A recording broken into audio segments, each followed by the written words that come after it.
विश्व पर्यटन दिवस के अवसर पर नेपाल में आज प्रभात फेरी निकाली गई, जहां उप महानगर पालिका, जनकपुर धाम उद्योग वाणिज्य नगर संघ, प्रदेश 2 के पर्यटन मंत्रालय तथा सकल कन्या माध्यमिक विद्यालय के छात्राओं के द्वारा जनकपुर धाम के स्टेशन प्रांगण में प्रभात फेरी निकाली गई।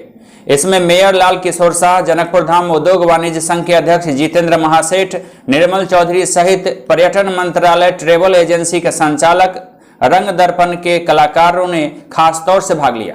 नेपाल के धनुषा जिला के यदुकोहा बाजार में यामाहा शोरूम का उद्घाटन किया गया। शहीद नगर पालिका के मेयर उदय वरवरिया ने इसका उद्घाटन किया। इस मौके पर उन्होंने कहा कि इस क्षेत्र में यामाहा का शोरूम नहीं रहने की वजह से जनकपुर बाजार पर ग्राहक निर्भर रहते थे, अब ग्राहकों को इससे सुविधा होगी। नेपाली मंत्रिमंडल के निर्णय के बाद भी इंडो नेपाल बॉर्डर पर आवागमन बहाल नहीं हो सका है।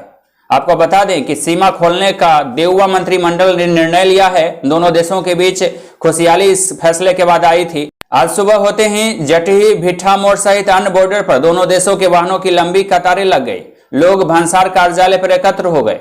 कोई अपनी बूढ़ी मां से सब परिवार मिलने की इच्छा लिए यहां पहुंचा था, तो कोई अन्य कामों से यहां पहुंचा था, लेकिन उस पल का इंतजार सभी लोग कर रहे थे। कई लोग जानकी मंदिर भी जाने के लिए यहां पर पहुंचे थे, लेकिन भंसार कर्मचारी ने स्पष्ट तौर से यहां कहा कि अभी नेपाल सरकार का परिपत्र नहीं आया है और इसके बगैर भंसार कटना संभव नहीं है।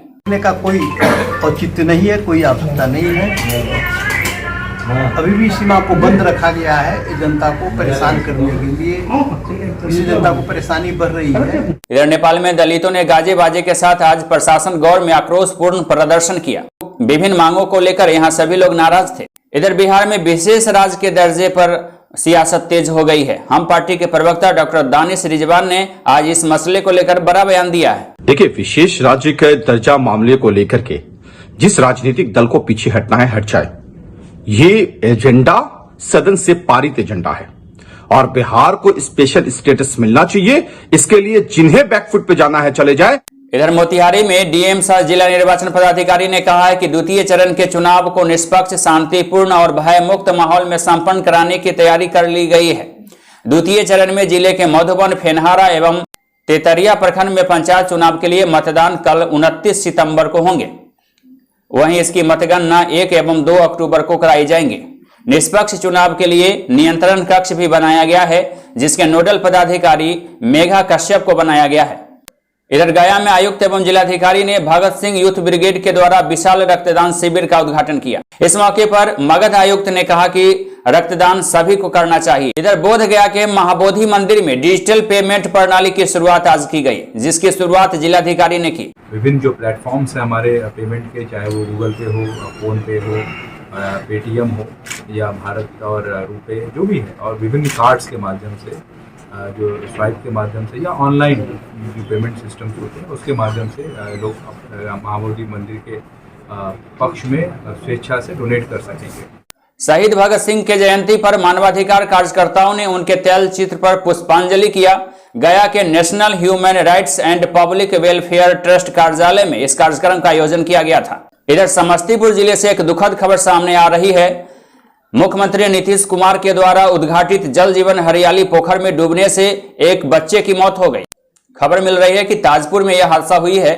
ताजपुर थाना नगर परिषद क्षेत्र के चकमोतीपुर निवासी उमाशंकर दास के पुत्र शिवम कुमार की मौत 10 बजे दिन में आज उस समय हो गई जब वह जल जीवन हरियाली पार्क में नहाने के लिए पहुंचा था। नहाने के क्रम में पानी में डूबने से उसकी मौत हो गई। आनन फानन में लोगों की मदद से उसे पानी से बाहर निकाला गया। स्थानीय जीवन सहारा नर्सिंग होम में इलाज के लिए उसे लाया गया, जहां चिकित्सकों ने उसे मृत घोषित कर दिया। ताजपुर नगर परिषद क्षेत्र के चकमोतीपुर के उमाशंकर दास का 19-20 वर्षीय लड़का शिवम कुमार, जो रामापुर महेशपुर के जल जीवन हरियाली पोखर में अपने मित्रों के साथ स्नान करने गया था करीब 10 बजे के आसपास, उसमें उसको डूबने से उसकी मौत हो गई है।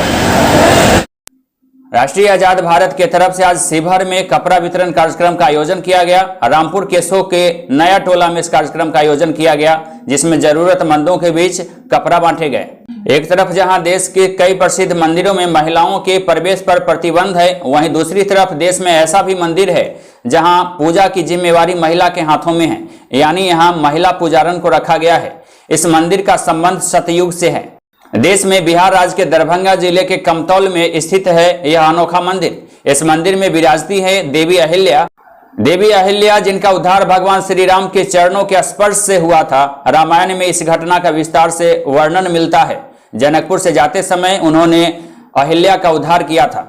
समस्तीपुर जिले के ताजपुर प्रखंड एवं आसपास के इलाकों में जल जमाव की वजह से किसानों की परेशानी बढ़ी हुई है। बताया जाता है कि नून नदी से ओवरफ्लो हुए पानी तथा लगातार बरसात की वजहों से इस इलाके में जल जमाव की समस्या होती है। साल के 3 से 6 महीने तक यहाँ जल जमाव की समस्या से किसान परेशान रहते हैं। फसलों के उत्पादन पर संकट है। A to Z news live की टीम से बातचीत करते हुए यहाँ के किसानों ने अपनी परेशानी को बेबाकी से बताया है। अगली फसल मारा गया और अगली फसल भी, उससे अगली फसल भी मार खाने की उम्मीद आ गया है। तो तिलहन मारा गया। यूं तो आप अनेकों पुल के बारे में जानते हैं, लेकिन आज हम आपको मामा पुल के बारे में बताएंगे, जो समस्तीपुर जिले के विभूतिपुर प्रखंड में स्थित है। साख मोहन गांव में बैती नदी के ऊपर बना यह पुल इलाके में काफी प्रसिद्ध है। A to Z news live की टीम जब इस इलाके से गुजर रही थी, लोगों ने इस अनोखे पुल के बारे में बताया। हमारे यहाँ के एक मसूमत थी मामा, जिनको सब आदमी मामे के नाम से कहते थे जी। उन्हीं के बनाया हुआ धरोहर था जी।